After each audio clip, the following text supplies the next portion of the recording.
Okay, scholars, here we go again. This video is for you, and I am going to explain and model the comparing frameworks chart that you need for your school practicum assignment. Okay, this is another one of those documents that must be in your school practicum assignment. Okay, so I'm going to show you how to do it and get you started with it. And to do so, let me just share my screen here with you. Okay, you should be looking at my document now that says comparing frameworks for evaluating and applying exemplary teaching principles. Okay, so what this is about is, as I've mentioned to you before, when we go into classrooms, like I often supervise student teachers. When I do that, um, I can't just walk in and say, "Oh, well, I like this teacher. They have great bulletin boards." Because what if I like this kind of bulletin board and you like that kind of a bulletin board? And really, is a bulletin board like super critical to fostering educational equity and quality schooling experiences and outcomes and opportunities for learners, especially for those learners that have been pushed out and are generally leaked out? I'm thinking about students like here in Utah, we have many learners in our public schools who are members of indigenous nations, and the schooling outcomes and experiences and opportunity rates for them are still very low. And historically, with that group in particular, there was an assimilationist um, policy in the United States for the longest time. And here in Utah, we had quite a few schools, even in Parowan, where they were boarding schools for Indigenous students. And the idea was for the students to go through this process that they called literally kill the Indian, save the man. And so they were literally trying to take out the students' identity and culture and replace it with the white mainstream identity and culture and help them to be more, quote, middle class. So the schools and the teachers, their whole point was to make learners into their own image. But the point of a dream keeping schooling and being a warm demander is to help students to become all that they can be. They come to you full, so why would you start ripping things off of them? And what you want to do is to help them to develop their skills, their understandings, and their dispositions so that they can be everything that they can possibly be. Um, my little granddaughter is turning 2, and she is African American. Okay. And so I want her to know, and I want her teacher to know that she can be African American and successful in school. My own son, Marcelo, when he was in kindergarten, he went to school, and when he came back from school, he was trying to wash his brown skin off of him. And I know that he did not have a bad teacher. His teacher, however, did not understand how to be a dream keeper. She thought that she was going to make my child into her own image. And we know that over 85% of teachers in the United States are white, and most of them are also primary English speaking women. So my son's teacher did not know how to be a dream keeper. And she was starting off just like the Butterfly Girls teacher, where she started out being a dream wrecker for my child. So what I wanted her to know was that my child can be Latinx and successful in school. He doesn't have to get rid of being Latino to be successful in school. So identities are really important. When girls go to school and they start out in preschool and kindergarten, girls and boys are just as excited for science. They love, looking at worms, looking at ants, looking at bugs, seeing if something is recyclable and it smells bad or whatever. They do that. They love that.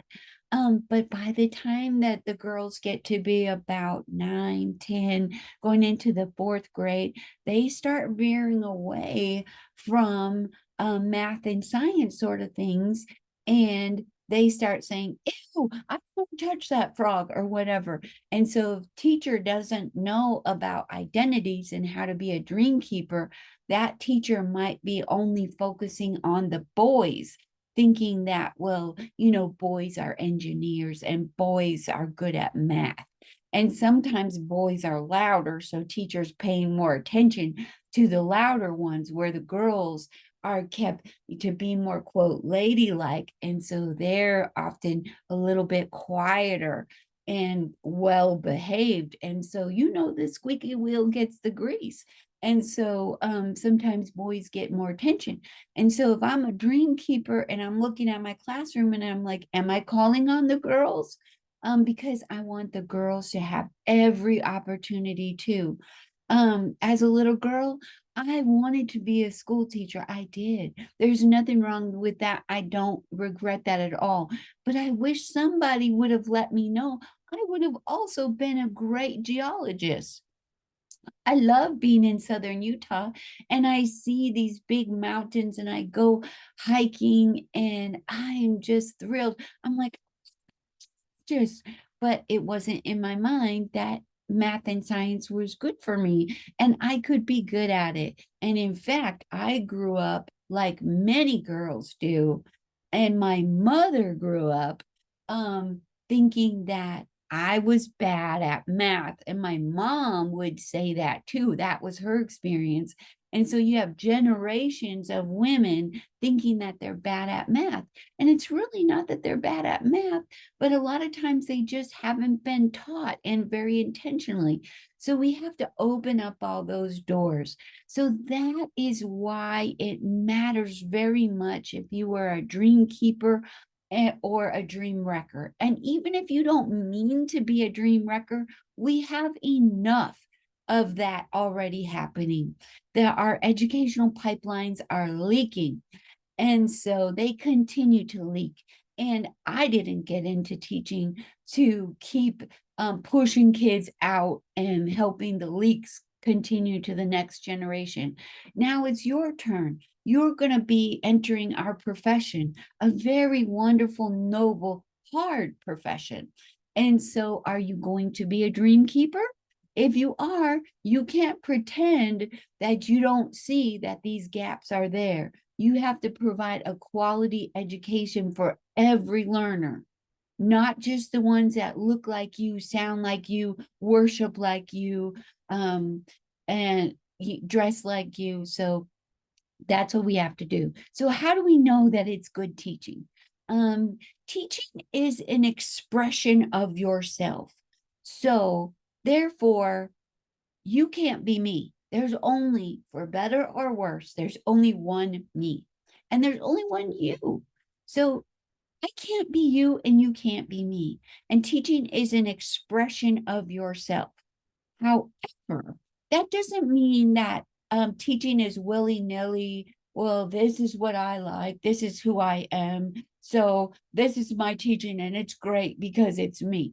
No, exemplary teaching is research based. There's evidence for it. And historically, over time, there have been certain groups of teachers who have been very successful with even the toughest kids that other teachers keep failing with.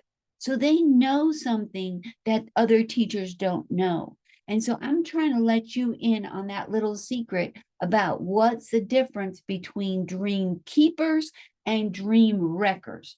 Now, I have yet to meet a teacher who goes into our profession wanting to harm children or adolescents. So they're not bad people, but you can do bad things even if you don't realize it and it wasn't your intention. The outcomes of your actions can definitely be harmful. So remember, teachers are very dangerous. They can be dangerous in a good way, where they're unlocking the power of literacy and the beauty of art and the creativity of math and science.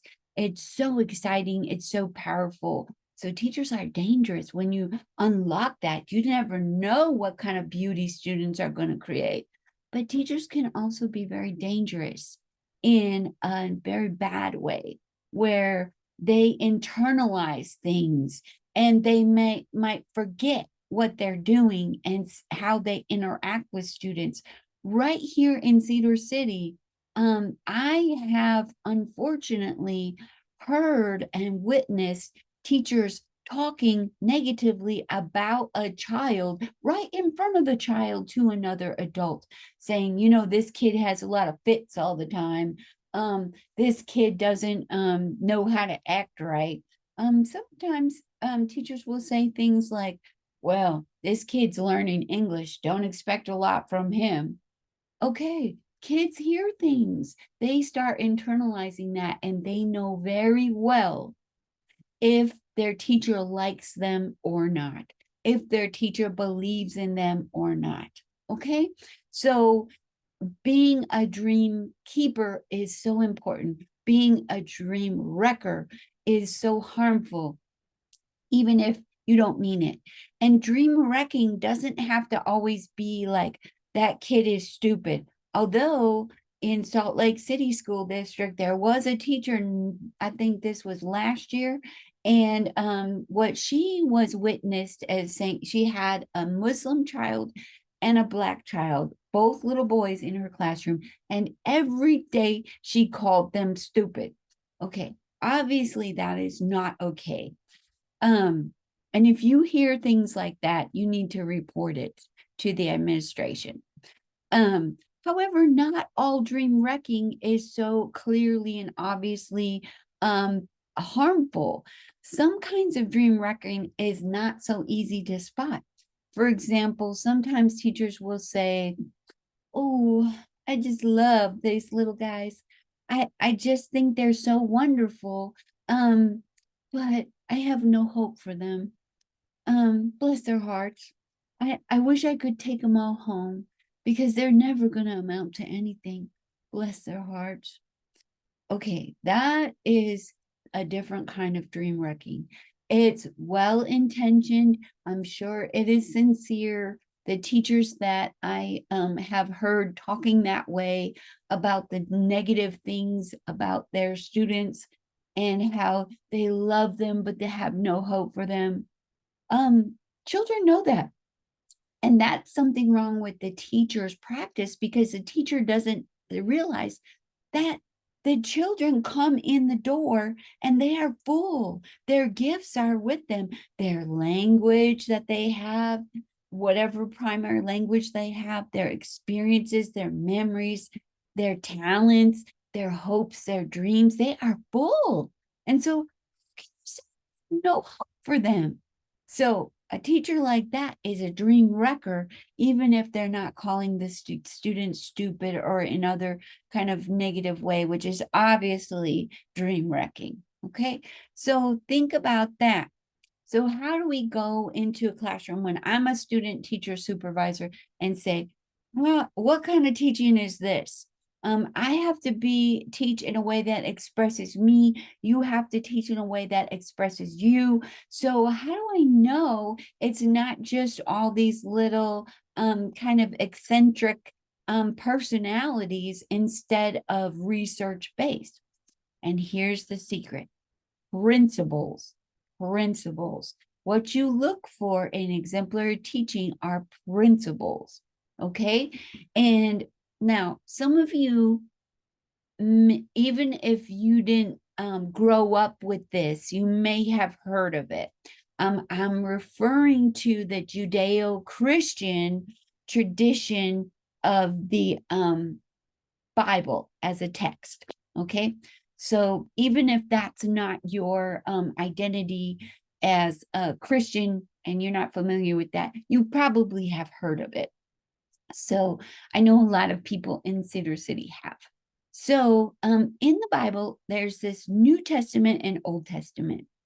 And remember, as a school teacher, I can talk about religion as long as I am using it in an instructional way. Once I start trying to convince you of my religion and put that on you, I have crossed the line and I am now operating in an illegal way in my classroom. But I can definitely teach about religion and I can teach about things. I just may not teach my religion and get you to try to persuade you to it. Does that make sense? Okay. So I didn't want you to be worried that I had mentioned the Judeo-Christian tradition and that tradition's Bible. So that's not against the law. You have to know the law to know if you're following it or you're on the wrong side of it. So I happen to know that that's the law. Okay, so the Bible has the Old Testament and the New Testament. So a lot of people are aware of that. Some people have even read it. Maybe you have too. I know I have. Um, so, but I've also read other texts as well. I have read the Quran. You know, I've read quite a few different things because I'm very curious.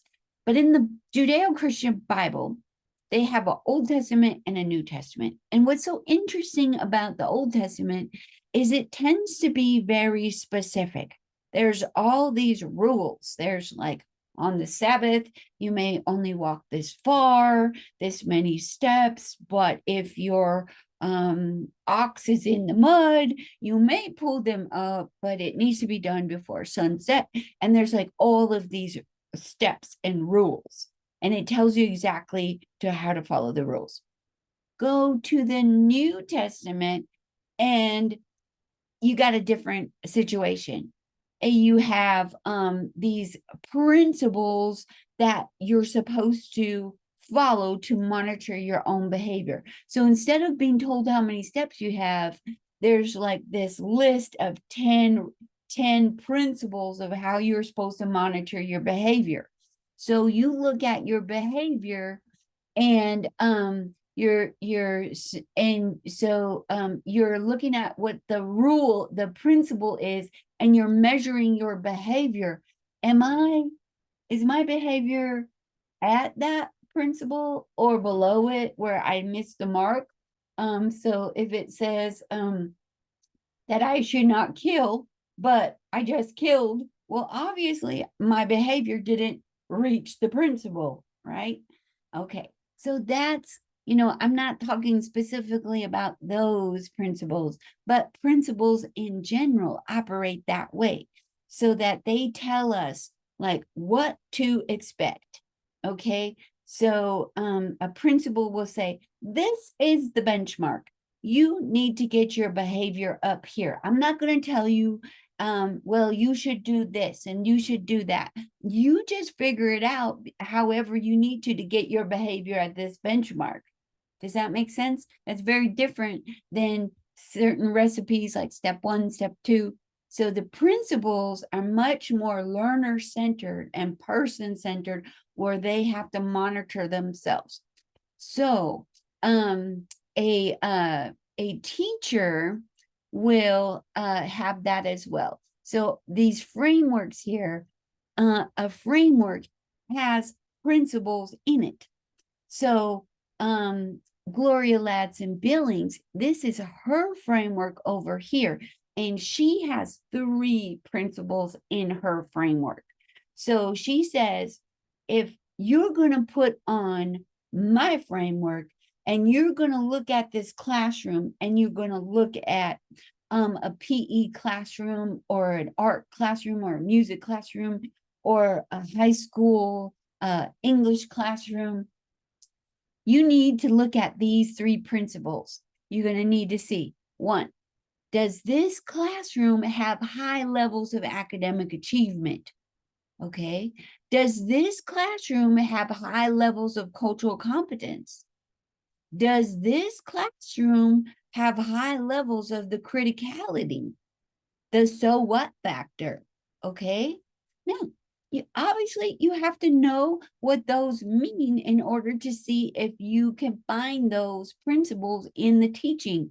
And you're looking at the classroom and you are the supervisor. You're like, I'm looking for high levels of academic achievement. What do I see? Okay. I will tell you that's not as obvious in some classrooms as you think. I was observing a classroom that was a seventh grade English classroom. And it was a wonderful teacher, and most of her students were Black. And this teacher was white. And she was interacting with them, and they liked her, and she liked them, and it had a warm, pleasant atmosphere in the classroom. She had them chuckling, and she would tell little jokes and get them to hook into the English concept that she was talking about. But it wasn't a high level of academic. It was something that the children should have had maybe in third grade, and they were in seventh grade. So sometimes kids, their skill level is down here and the expectation is up here. So you have to accelerate them as much as you can. And oftentimes kids can accelerate very quickly if they know why and how they're supposed to do it, and they get some confidence. So it's not unreasonable to say, well, they're doing that skill at a third grade level, but they're in the seventh grade. Well, a lot of times we learn things quickly if we know why we're doing it and we see what the purpose is and we're motivated to learn it. So, it's even when kids are learning English as a second language, you are actually breaking the law if you are not providing age appropriate, grade level appropriate levels of academic quality. So if you're giving a seventh grader coloring because they don't speak English as much as you think they should, then you are actually breaking the law. Okay, so we'll learn more about that. Okay, with high levels of cultural competence, what does that mean? Okay, so if I look in that classroom and I'm looking for high levels of cultural competence, what I am looking for, this is that identities piece. I am looking for if the teacher is doing things to show that the students can walk in both worlds. So they can be Black and successful in school. They can be a girl and successful in school.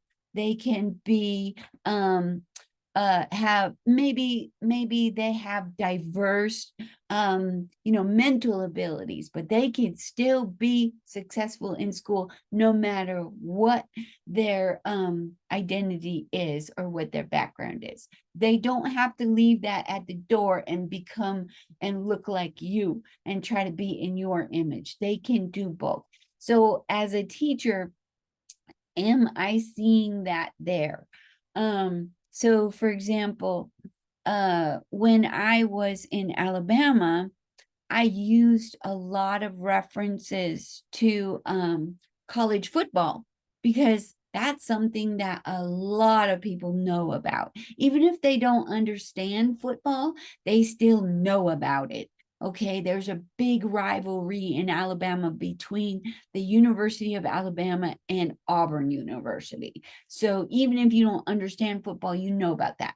And so, I knew also that my second graders who were Black, when we were going out into the community, I'm not going to pretend that I don't see what color they are, but the issue is I don't want to see it as a negative thing. So, everybody In fact, if you go down to San Juan County and you go to to some of the schools down there, your identity is going to be in your face pretty quickly. You're going to know about your identity. Well, the children do too.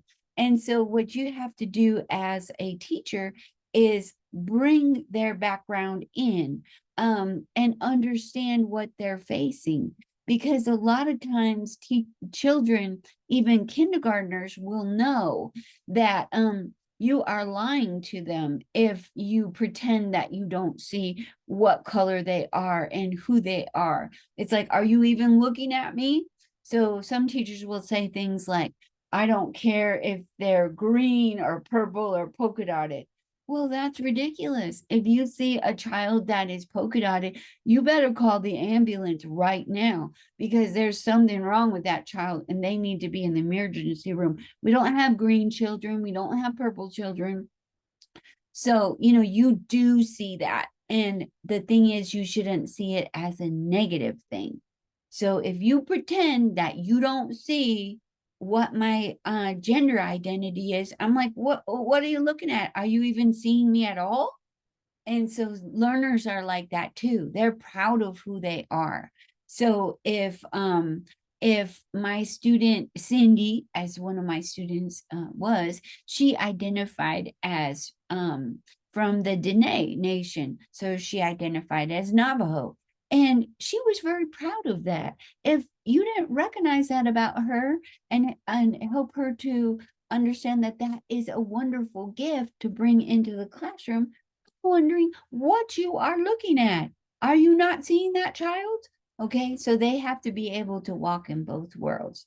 And color blindness is not a good thing. It's suggesting that the person or people that you're talking to, that something's bad about them, that you pretend that you don't see it, even though you do see it. Because birds, humans, and fish, we do see color, we do see differences. So we're lying if we don't, if we say that we don't. And even those little white lies are not okay.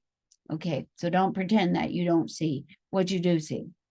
And then this last one is the hardest one. And we'll talk a lot about this, because this is the one that teachers struggle with pretty much. They usually can figure out the high levels of academic achievement, the high levels of cultural competence, that they usually are able to do pretty well. This one with the criticality is a little bit trickier. So, and of course you have to do it in age appropriate ways. So for example, when I was teaching kindergarten, I took my kindergartners, we were doing a unit on community helpers. And this was in Salt Lake City. And so we walked down a couple of blocks and we went to see the dentist. And one of the little girls, I still remember her, little Kristen, and Kristen asked a very wonderful, honest, sincere question. And Kristen said, what is the dentist a boy and the helper a girl? Now, that little 5-year-old had a wonderful, insightful, stunning gender analysis at 5 years old.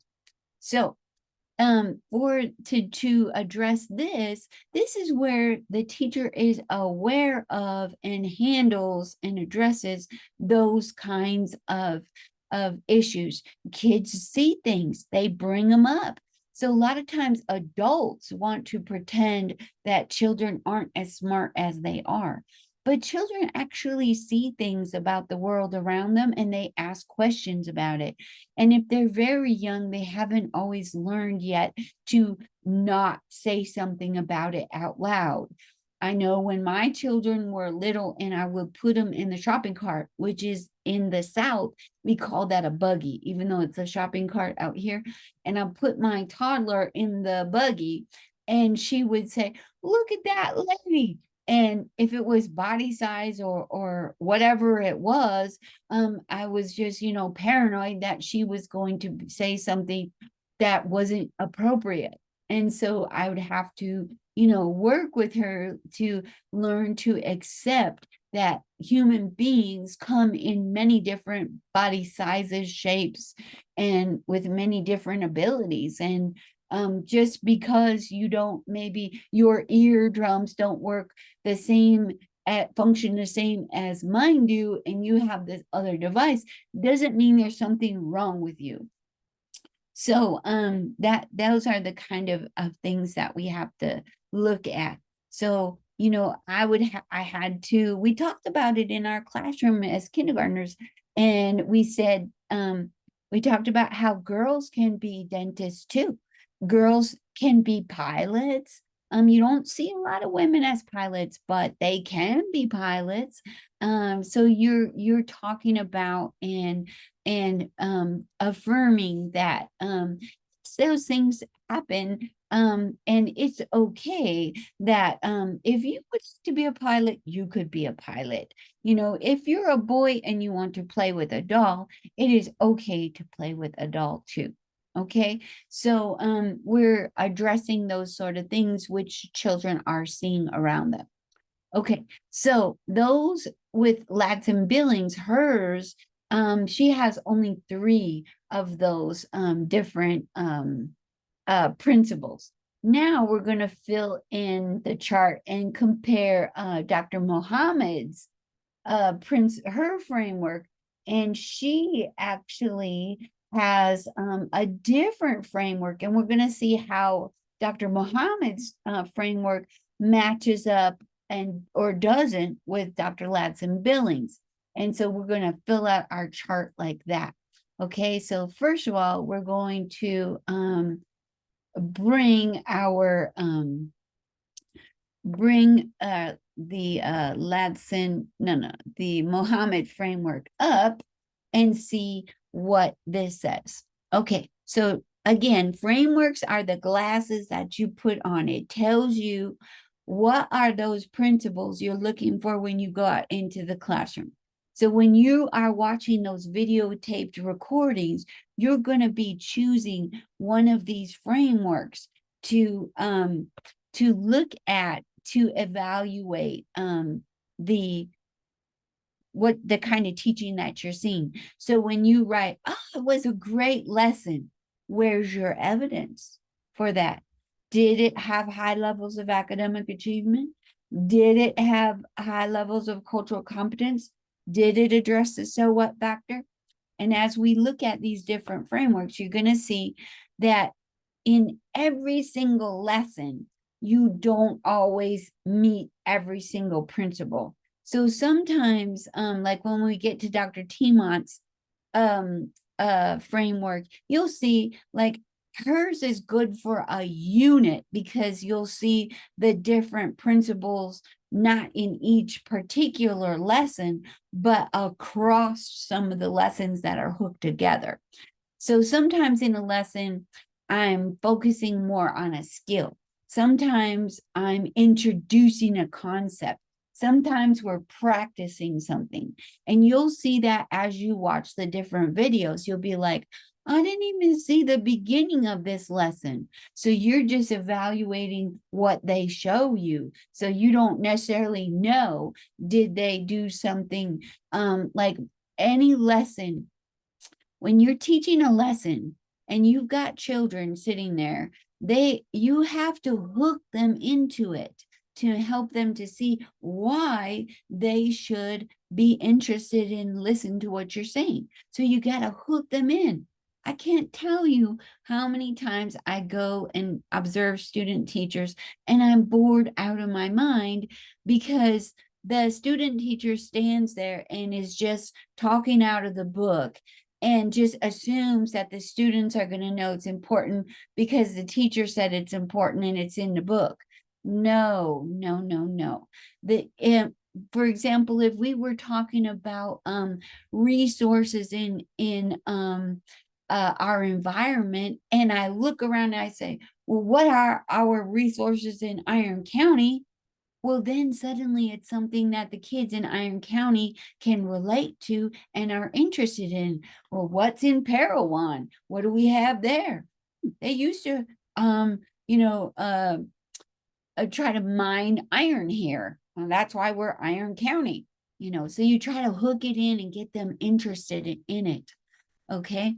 So you'll see different lessons, and you might not have seen that part of it, but they might be practicing something, or they might be doing an independent thing. A lot of times, if you're introducing or having them learn a skill, you do some guided practice with them first, so that they're practicing and learning, and it's okay to make mistakes, and you correct their mistakes and allow them to show their creativity if there's different ways of doing it.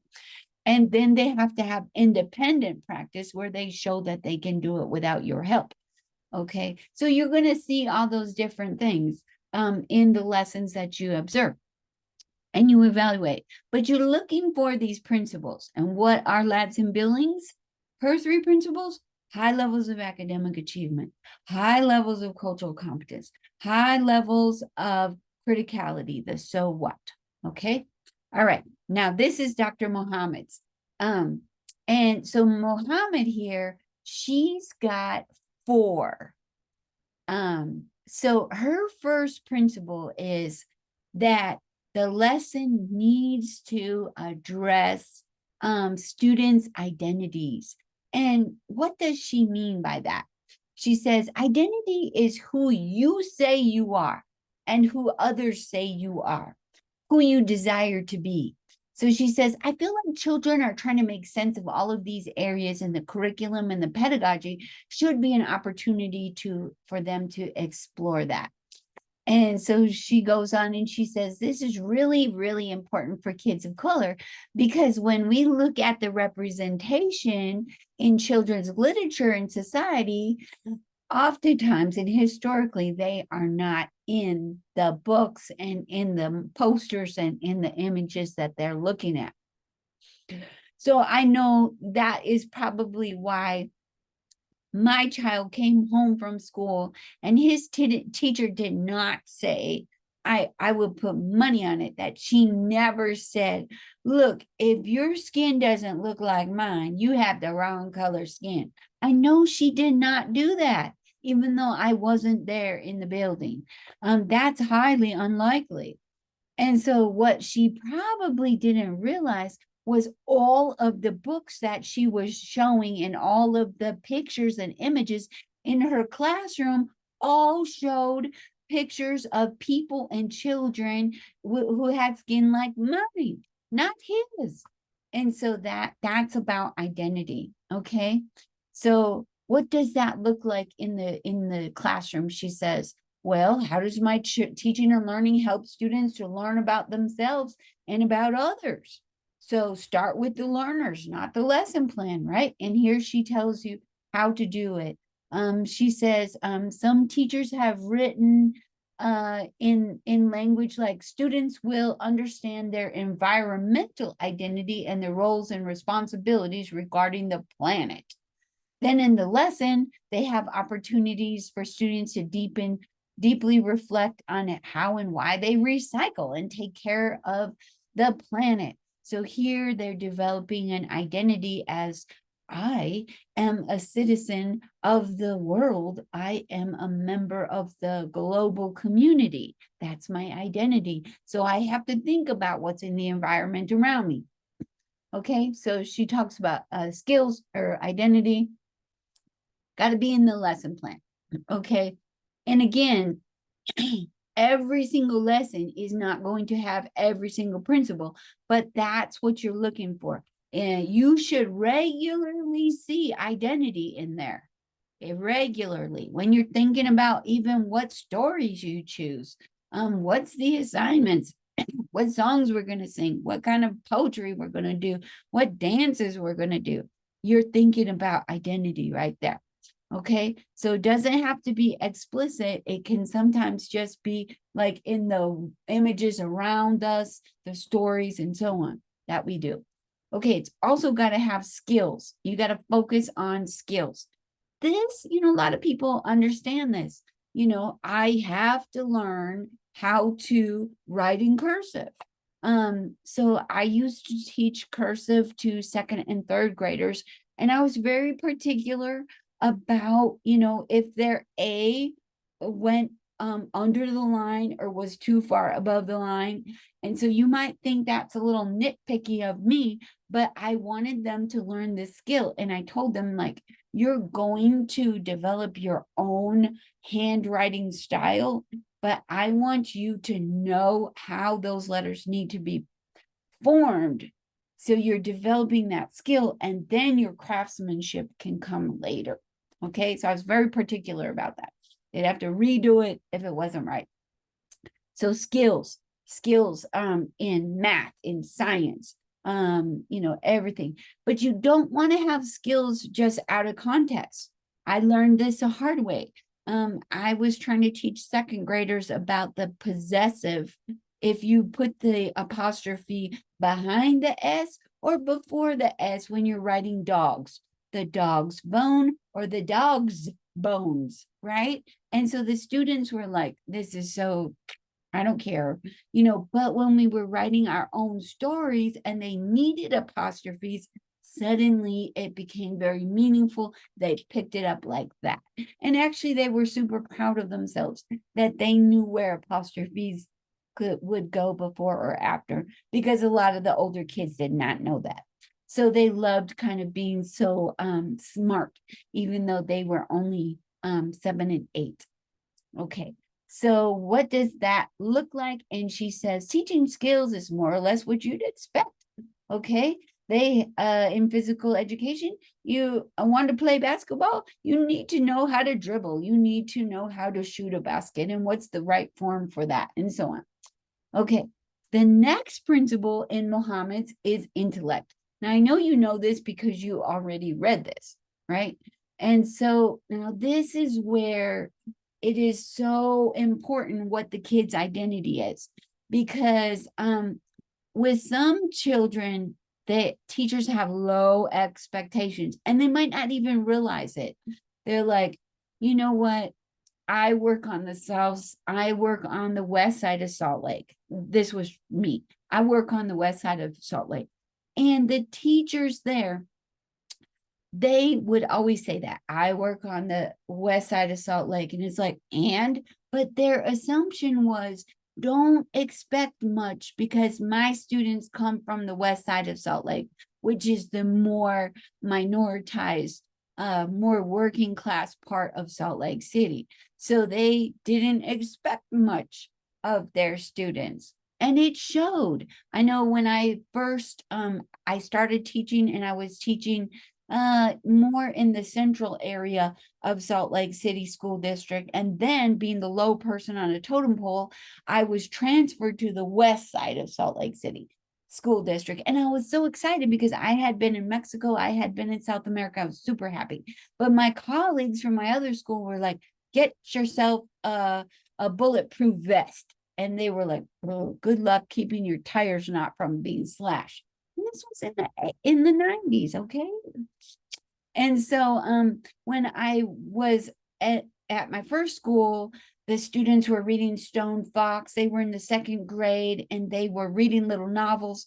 When I went to the other side of the city, on the west side of the city, there I am unpacking my manipulatives, getting my books out. And the other teachers come into me and they say, hey, put those away. These kids at this school, they can't read those kind of books. They won't know what to do with those kind of math manipulatives or science equipment. So they had very low expectations. And in fact, one teacher had the nerve to say, let's take the kids on a field trip downtown Salt Lake so they can see the hotel kitchens. And it was like, are you serious? You're going to take a lot of Latinx and Polynesian students and show them the kitchen? I thought she was joking. I hoped she was joking, but she was not. So she had no thought of students being intellectuals. She had no thought of them learning history and knowing their background. Like a lot of the learners that I had, they were economic refugees from Mexico. And if you know anything about the history of Mexico, you know that math and science and astronomy is in their blood. And agriculture, that's where you're getting a lot of this corn and the different varieties and so on. So, ooh, that the other teachers had low expectations was shocking. But I had been outside of the country and I didn't fall for that. And I know you won't either. Okay, so when you're developing your lessons, you say, how does my teaching help students to learn new concepts about people, histories, places, and things? Okay, so they should be not just nuggets of knowledge, but ways of just thinking and thinking about themselves as intellectuals, that they are learners who can direct their own learning, and they don't necessarily need you all the time. That your idea is to help them to become independent, so you aren't directing every single thing about their learning. Now they're children, so obviously you have to scaffold that, but your goal is to get them to be independent learners. Okay, here we are once again at the criticality one. And this is the one that teachers tend to struggle with. So maybe you won't. Once you get kind of the hang of it, you'll know what it is, and you'll recognize it. Okay, so this one, she says, criticality is helping students to read, write, and think in active ways. So they're going to look around the world around them and assess it and think, what can I do? Like when I was teaching on the west side of Salt Lake, we had a park about a block and a half away from our school.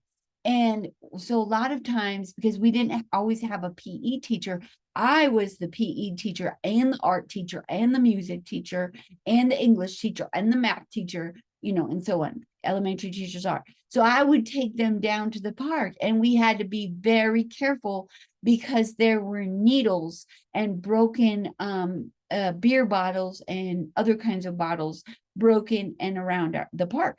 And so the students could see that, and they were like, well, why does our park have, these kinds of things, and we were like, our neighborhood has so many liquor stores.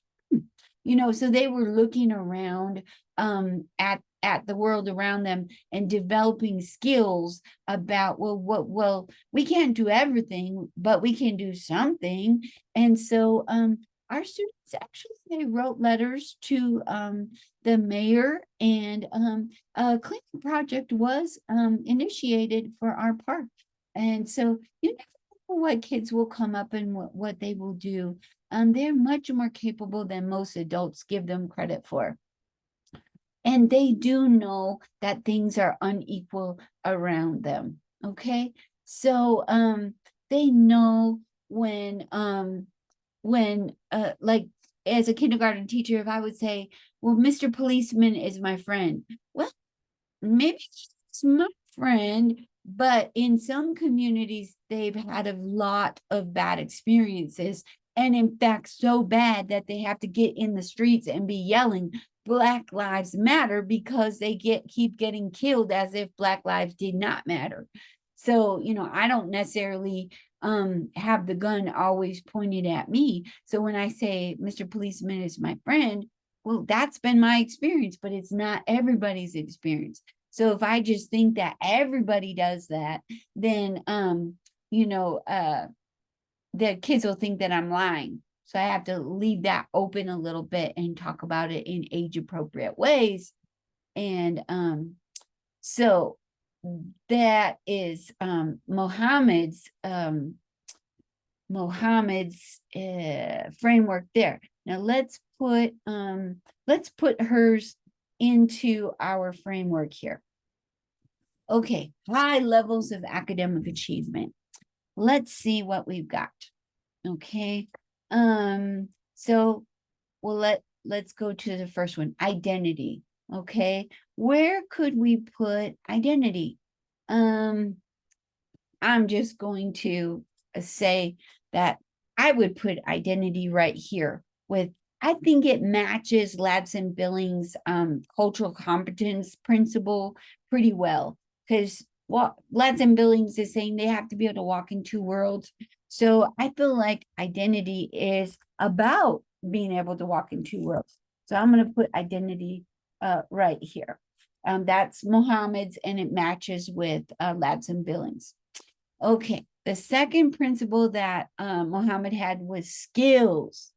Well, what do you think?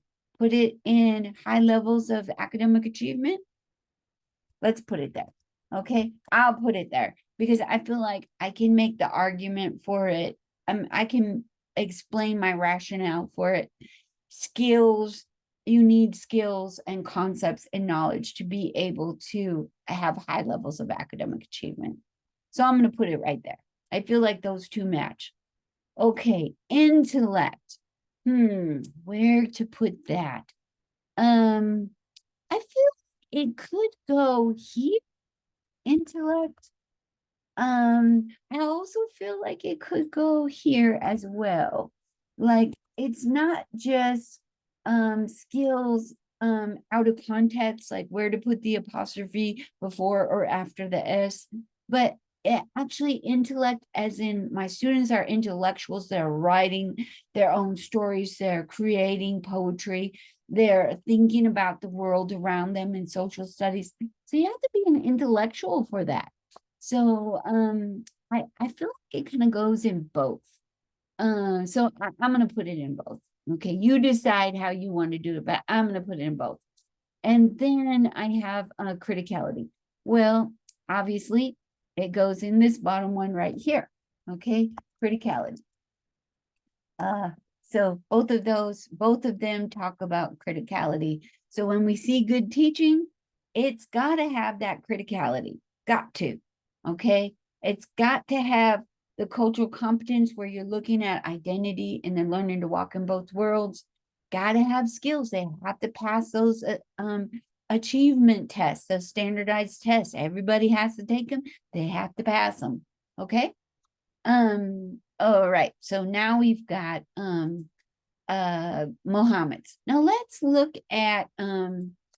take a look at let's see. Timon's. Okay. Now Timon's is really, really helpful as far as you as a teacher. What am I going to do? How am I going to make these skills and intellect and identity show up in my lesson plan? So if I came to your classroom, I would say, Mr. Joseph is working on developing kids' intellectual and abilities. Or Miss Sarah is working on cultural competence right there. And again, not every lesson is going to have every single component in it, and sometimes they overlap, right? So I'm doing skills, but I'm doing it as I'm looking at criticality here, right? So I can be combining some and see a lesson where I've got identity, skills, intellect, and criticality all in one. That's possible. So it depends what the focus of your lesson is. Okay, so what is Dr. Timot's? She says that these are enduring principles of learning. Okay, so as a teacher, you have to know how to foster learning, right? That's your job, is to be a catalyst to spark learning, long-term learning. So she says, here's your principles. Remember, principles are those things, those benchmarks, those rules, those guidelines that you look and you say, does my lesson plan have this? Does it have identity? Does it have criticality? Does it have high levels of academic achievement? No? Okay, I don't have exemplary teaching then. What's going on? I need to rethink this. Okay, so Dr. Timont says you need to have these 8 principles in here. Did I say 9? She's got 8 here. Okay, so what are they? Oh, I love principle 1. Principle one is so amazing. And we don't use it that much in our public schools because we live in a society which is very individualist. Don't, you're cheating if you're looking on my paper instead of like, we could work together, peer tutoring, all kinds of things. There's a lot of collaboration, and we can definitely be learning. But in our society, we tend to be very individualistic. Well, joint productive activity is about students and teacher producing something together. We are making this and we have a product to show for it, and it's part of our learning. It can be students and students creating something, like maybe it's their culminating project. You've been working on an astronomy module, and they're producing something to do with the solar system, and the students are working together. It's joint production. So the more kids are involved in acting and doing something with their body, the more that you're likely to have this joint productive activity. Principle two is language and literacy. Okay. And so I'm just going to look at what the names are and then go through them. The third one is contextualization. The fourth one, challenging activities. Now that one you probably are already saying, "Ooh, I bet that one's going to go up here with academic achievement and Mohammed's skills and intellect," right? Are you already thinking that? I am too. Okay. So, and then instructional conversation, critical stance. Oh, that's that criticality again. We are already kind of seeing where these things are starting to go. Are you seeing how the pattern goes? Okay. So, and then modeling, very nice. Human beings, we learn by watching, by trying. And so if we model, I try to model for you and then help you so that I don't say, this is what you need to do, and then hope somehow or other you figure it out. If I model it, I'm showing you how to get from A to B. Okay. So we'll put that in there. And the last one, student directed activity. Why are you as teacher telling the kids all the time what they need to do? They need opportunities, even in kindergarten. I used to teach kindergarten. They need to have guidance. They need to be, directed.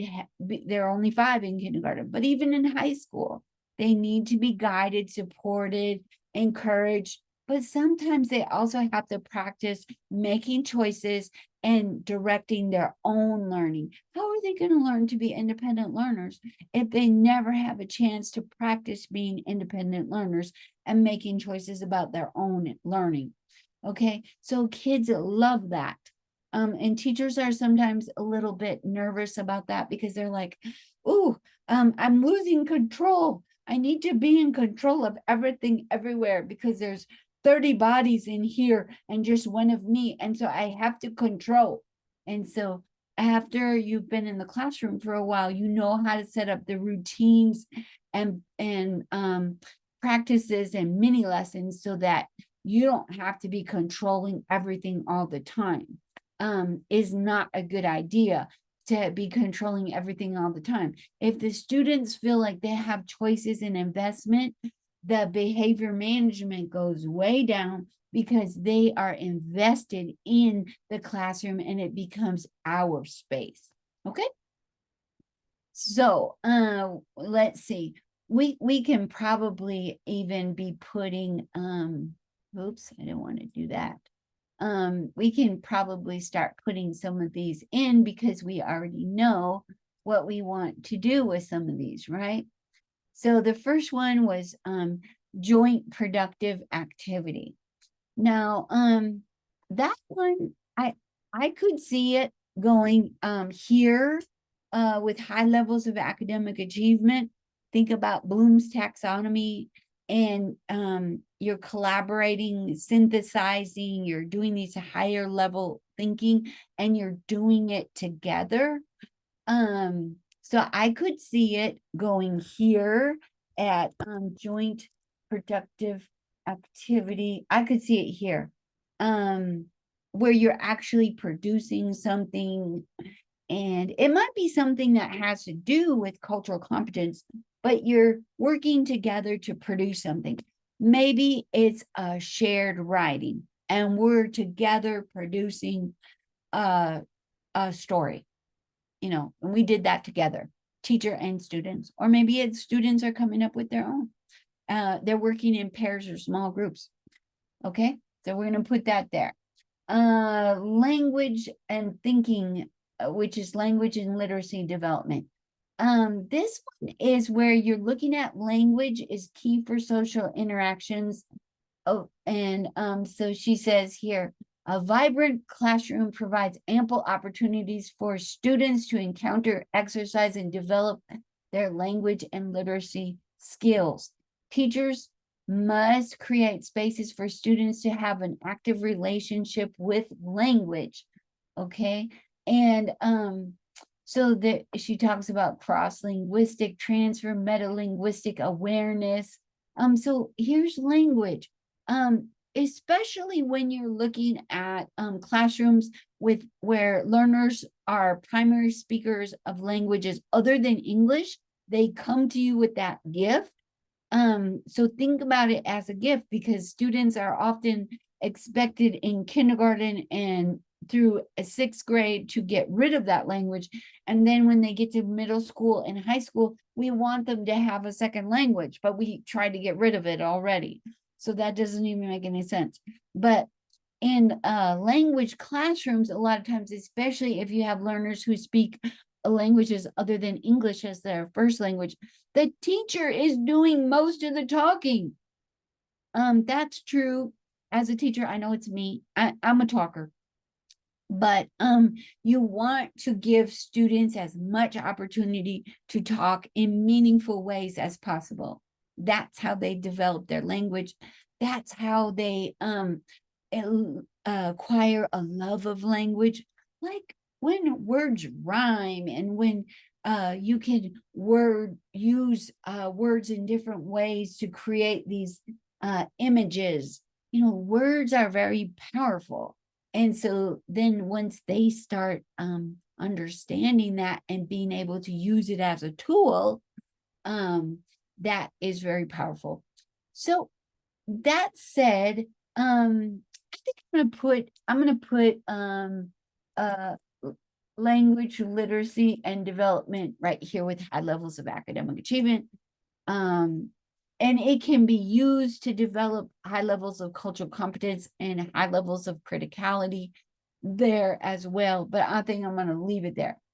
This metacognitive awareness is super important for children, because then they can start learning how to even use language to monitor their own socio-emotional well-being.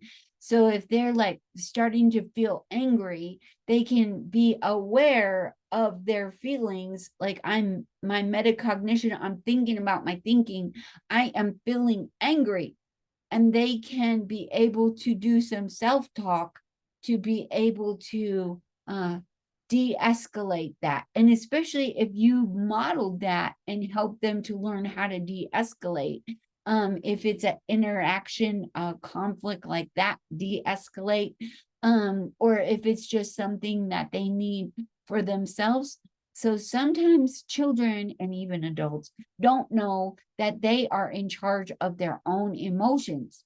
And so we can grab them. It's normal to feel sad when something sad is happening. It's normal.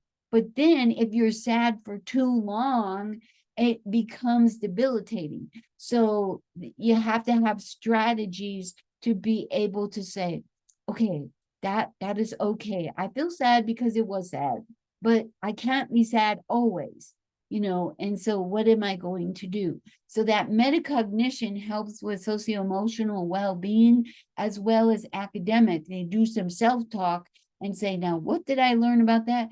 Where is that word? I have a word wall. I know I can spell that word. I know what it means. And they have some strategies to be able to help themselves keep learning.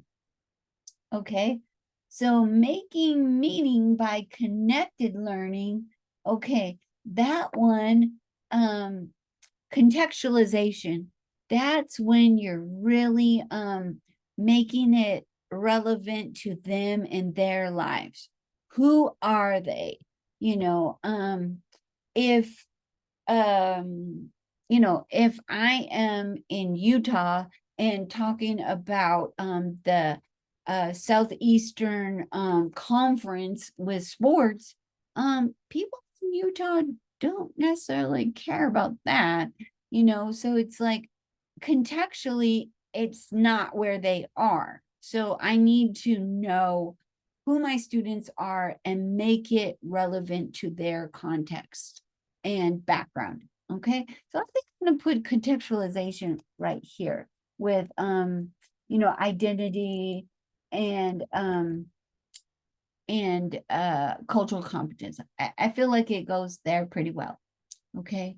Now I know you have already read these definitions, so you know specifically what they are. Okay, challenging activities. Ah, yes, you cannot, even kindergartners, the challenging is developmentally different for a kindergartner compared to a 16-year-old, but both groups do need challenging activities.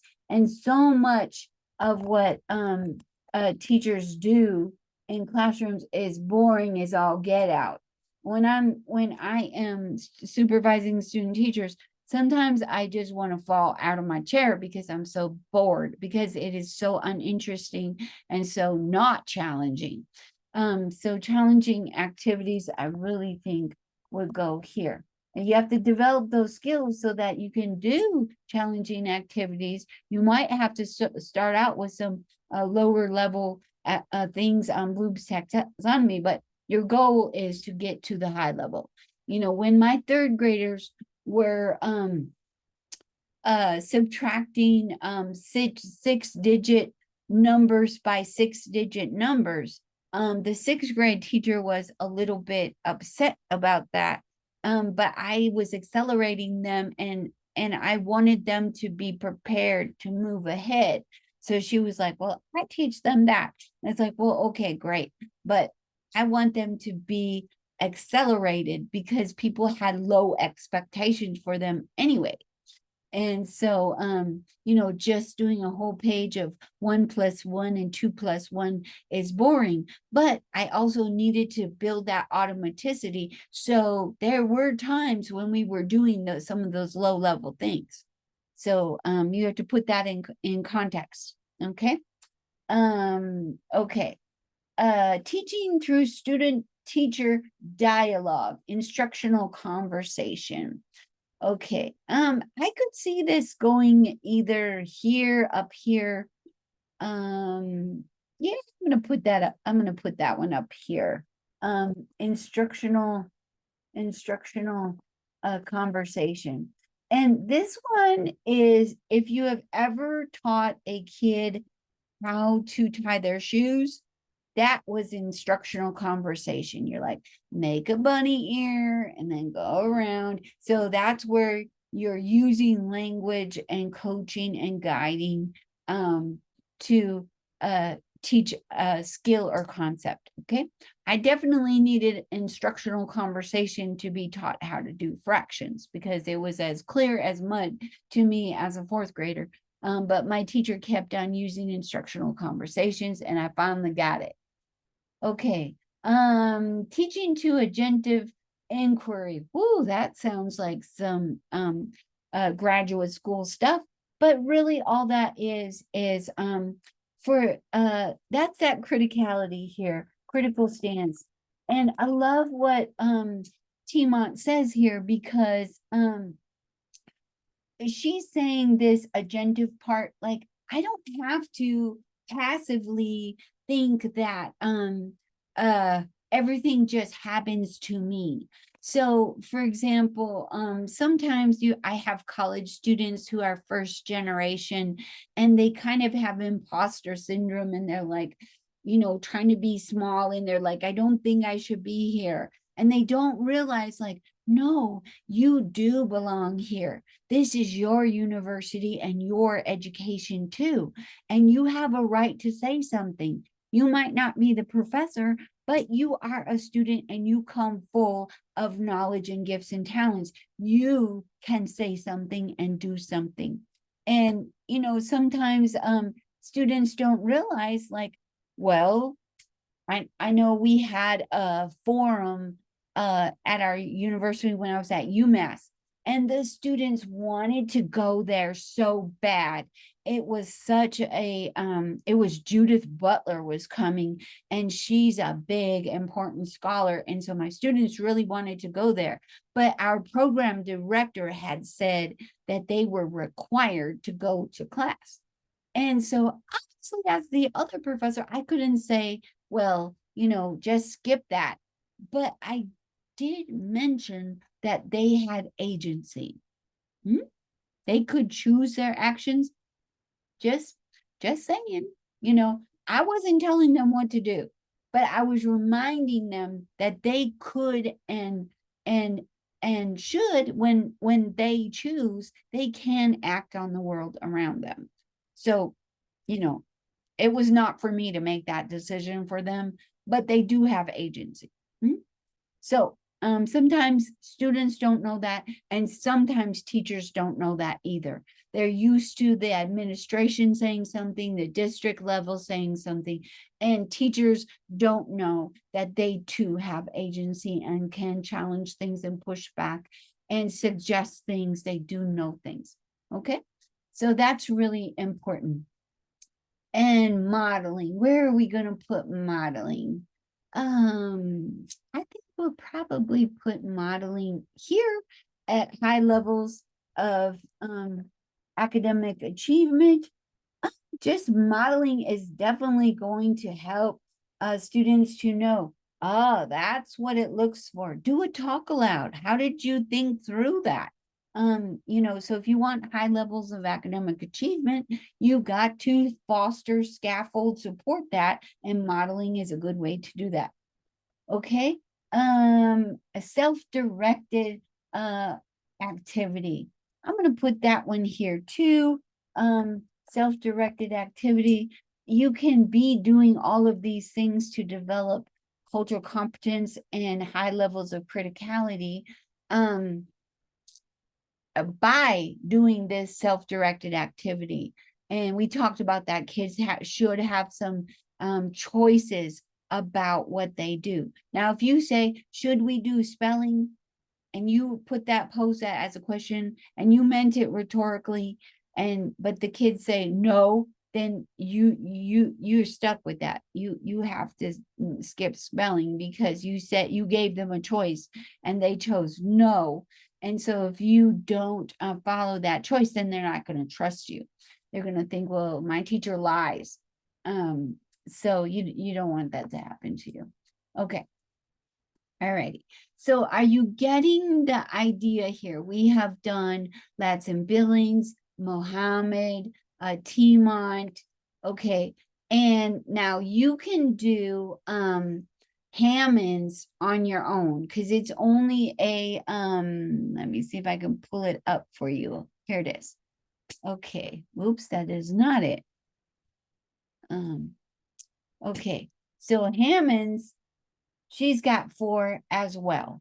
Okay. So you know how to do it. You fill that one out by yourself. Okay. And so I've modeled for you how to do these. And I feel like you're very capable. You can do that one by yourself. Let me see if I can show you. Okay. And also the 21st century one, you can do that by yourself as well. The picture shows you, what you're going to, how these things fit together in this model. And so basically what they're talking about here, here's the skills right here. That in the 21st century, which is different than the 20th century, right? Why and how is that different? the skills that we need are a little bit different. So they're saying that because with the internet and how even since the pandemic, we have a lot of people who work from home, and we're in more of this information society instead of like in an industrial society, which we were in the 1800s and even into the 1900s up until like about 1970, where it was very industrial, and you couldn't work from home because you had to go to the factory or you had to go to your job. And so learning was more this like these concrete little pieces of knowledge that you put in learners' heads, and they had to spit it back out to you. But in our time now, the 21st century, it's not that way. The knowledge bases with the information age, the knowledge bases are changing so quickly and rapidly that even the jobs and the knowledge that it is going to be out there for the kindergarteners today when they graduate from high school, those jobs don't even exist yet, and the knowledge base doesn't even exist yet. So they have to learn how to learn, and they have to learn how to collaborate, so they have to have a lot of collaboration. They have to have flexibility, adaptability, those kind of things. So pick out, it doesn't have to be, I would say, this learning and innovation skills, these skills. So pick out things from this picture here that you're going to put into this framework here. I will tell you that the one thing that it does not have, which makes it very limited, is it does not have the criticality one. Although it could, if you're like thinking about like environment, and you're thinking about, why do some people live in neighborhoods that have more problems with air quality, and they're closer to toxins, like why on reservations, for example, was there a lot of dumping for a long time? So think about that kind of stuff. And then with the Utah State curriculum, don't worry about that one. That one, those are going to fit in each of the categories, because let's say that you are a social studies teacher, and so your grade level and requirements, the state says, well, ninth graders should know this, and this for to pass the ninth grade. And so you're going to do those in high levels of academic achievement. You're going to do those in ways that foster cultural competence. You're going to do the criticality factor. For example, my third graders had to know about bodies of water like harbors and bays and lakes and rivers. And so that was in the third grade content. And so with my students, they were in northern Utah, so they were in a semi-arid desert. Well, we don't have a harbor in Utah. But I was doing a lot of this intellect stuff with them, so that we were looking at maps and we're like, Massachusetts has some harbors. In fact, some of the harbors are famous. And so we were comparing Utah and Massachusetts, and what's a harbor and what's not a harbor. And of course, we were so tricky as third graders, because we knew that where do you see a boat? Yes, you'll see a boat in a harbor, but in Utah, you might see a boat on the back of a pickup being pulled to Lake Powell, or something like that. So do you see what I'm saying about the core curriculum. The state tells you what is going to be that core, and then you teach that core through the principles. Okay, but the Utah standards, now those you do have to, you can put those as a framework, because you're going to be evaluated on them as you are student teaching. Okay, so you're just going to be looking at, I think it's page 13 is the first page, 13, 14, 15, 16, maybe 17, standard 1 through 5. And so personalizing learning, okay, learners and learning, start with the learners. So where does that go? I would put that right here. Standard 1, I would put that here. Standard 1, learners and learning. Okay. Identity, walking in both worlds, right? Build personalizing learning. Now, isn't that's contextualization, personalizing learning, right? Building relationships, that's about identity. I see you, I, thou. I'm not going to pretend that I don't see whole parts of you. That would be treating you like I, it. So I need a positive relationship. If there isn't a positive, trusting relationship, and I'm not learning from my students, it's very likely that my students are not learning from me. Okay, so respecting learner backgrounds and perspectives. Okay, yeah, that fits right here, right? It can also fit down here in criticality, I would say, because having low expectations or thinking that that Spanish is a language barrier, that would be a deficit view of students. So that Spanish as a language in the United States being devalued, that's about criticality. If you go to Mexico, however, there's indigenous languages that are devalued, and Spanish is the dominant language. So it matters where you are. But if you say that I am a primary Spanish speaker, and you say that I have a language barrier, that's a deficit view. I do not have a language barrier because I'm already proficient in my first language. So I'm proficient in Spanish. It's my first language. So I speak Spanish and I'm acquiring English. So already I got 2 languages. Some people, depending on what part of the world they come from, like maybe the continent of Africa, some people there, they speak 6 languages, 7 languages, sometimes even more. Some people in Europe do too. They speak far more than 2 languages. So, and if you speak only one, you are the teacher and you only speak English. Actually, who has the language barrier? You do, right?